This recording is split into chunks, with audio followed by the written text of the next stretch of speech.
સુરતમાં મતદાન મથકો પર સવારથી જ ઉત્સાહનો માહોલ જોવા મળ્યો હતો, જેમાં કોટદોડ સ્થિત સેન્ટ ઝેવિયર્સ શાળાના મતદાન મથકે 77 વર્ષીય દાદા અને તેમના 19 વર્ષીય પૌત્રએ સાથે મળીને મતદાન કરી જાગૃત યુવા તરીકે સૌને પ્રેરણા આપી હતી.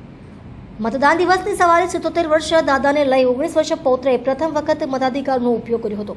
દાદા પવનભાઈ પાટનીએ કહ્યું કે હું મારા દીકરા વહુ અને પ્રથમવાર મતદાન કરનાર પૌત્ર સાથે સહપરિવાર લોકશાહીના પર્વમાં સહભાગી થવા આવ્યો છું.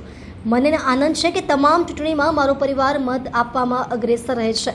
આ તકે તેમના પૌત્ર કૃષ્ણ પાટનીએ કહ્યું કે મારા પરિવારે મને પ્રથમ વખત મતદાન કરવા ખૂબ પ્રોત્સાહન આપ્યું અને સમગ્ર પરિવાર સાથે પહેલા મતદાનનો અનુભવ યાદગાર બની રહ્યો. હું હવે આવનારી તમામ ચૂંટણીઓમાં અચૂક મતદાન કરીશ અને અન્ય યુવાનો વડીલો સહિત તમામ मतदाताओं પણ અવશ્ય મત આપવા માટે આગ્રહ કરીશ.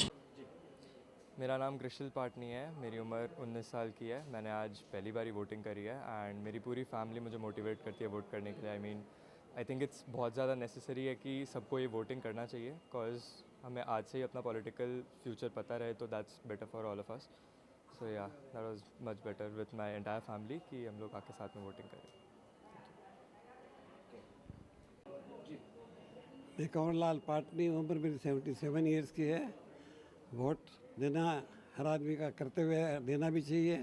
मैं मेरे पोते बेटा बहू के साथ आया हूँ और सहपरिवार आया हूँ और मेरा अधिकार है जो मैंने उसका यूज़ किया है.